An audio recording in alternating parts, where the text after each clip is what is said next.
नमस्कार शेतकरी मित्रांनो, रॉयल शेतकरी या यूट्यूब चॅनलमध्ये आपलं सर्वांचं स्वागत. तर आत्ताच सर्वात मोठी बिग अपडेट समोर आलेली आहे, ती आपण या व्हिडिओच्या माध्यमातून पाहणार आहोत.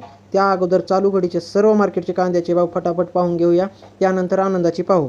चॅनेलवर नसाल तर चॅनेलला सबस्क्राईब करा, व्हिडिओला लाईक करा. चला तर मग व्हिडिओ पाहूया. नाफेडने कांदा खरेदी थेट बाजार समितीतून करावी, राज्य सरकारची केंद्रीय मंत्री प्रल्हाद जोशी यांच्याकडे मागणी. नाफेड आणि NCCFने थेट शेतकऱ्यांकडून बाजार समितीतून लिलाव पद्धतीने कांदा खरेदी करावा, अशी मागणी पणन मंत्री राजकुमार रावल आणि कृषी मंत्री माणिकराव कोकाटे यांनी केंद्रीय अन्न व ग्राहक व्यवहार मंत्री प्रल्हाद जोशी यांची दिल्ली येथे सोमवारी तारीख 7 भेट घेऊन केली. कांदा खरेदीच्या मुद्द्यावर मंत्री जोशी यांच्या सभेत झालेल्या बैठकीप्रसंगी मंत्री रावल व कोकाटे यांच्यासह आमदार डॉक्टर राहुल आहेर, पणन विभागाचे सचिव प्रवीण दराडे, महाराष्ट्र राज्य सहकारी विपणन महासंघाचे कार्यकारी संचालक श्रीधर दुबे पाटील, NCCFच्या व्यवस्थापकीय संचालक ॲनी जोसेफ चंद्रा, कांदा उत्पादक शेतकरी प्रतिनिधी डॉक्टर दिश्चल गिरासे यांच्यासह नाफेड आणि NCCFचे अधिकारी उपस्थित होते. देशातील एकूण कांदा उत्पादनात राज्यात 55% वाटा आहे. त्यात प्रामुख्याने नाशिकसह जळगाव, अहिल्यानगर, पुणे, सोलापूर आणि सांगली जिल्ह्यात मान्सूनपूर्व पावसामुळे मोठे नुकसान झाले आहे. परिणामी कांदा उत्पादक शेतकऱ्यांचा उत्पादन खर्चही निघेना अडचणीचे जाते आहे.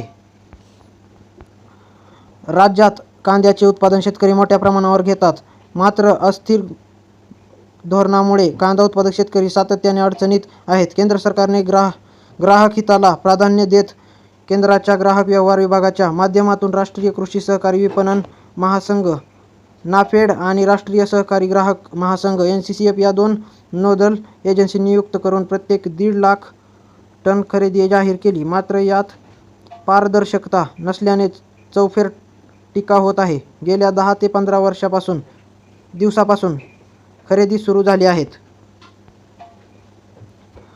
बैठकीत कांदाविषयी करण्यात आलेल्या मागण्या. नाफेड आणि NCCF यांनी थेट शेतकऱ्यांकडून बाजार समितीतून लिलाव पद्धतीने कांदा खरेदी करावा.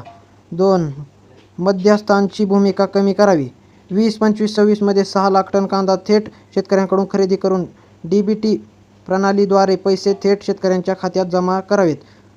ही खरेदी प्रक्रिया पारदर्शकरित्या व्हाव्या यासाठी स्वतंत्र लेखापरीक्षक पथकाची नेमणूक करावी.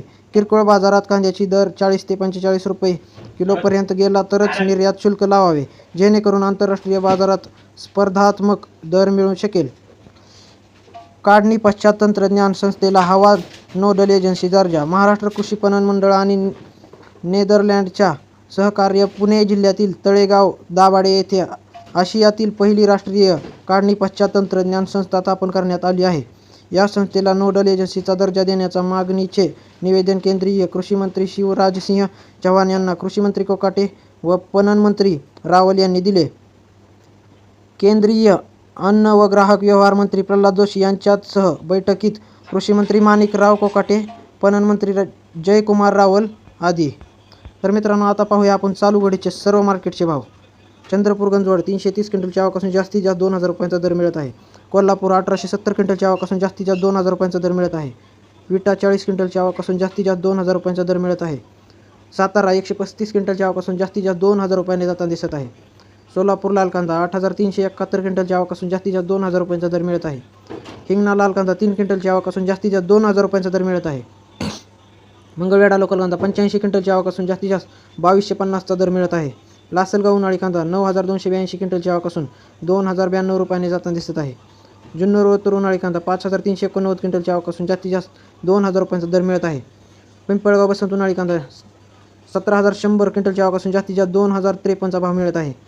तर मित्रांनो, हे झाले चालू घडीचे सर्व मार्केटचे भाव. व्हिडिओ आवडल्यास लाईक, शेअर, सबस्क्राईब नक्की करा. भेटूया नवीन व्हिडिओमध्ये.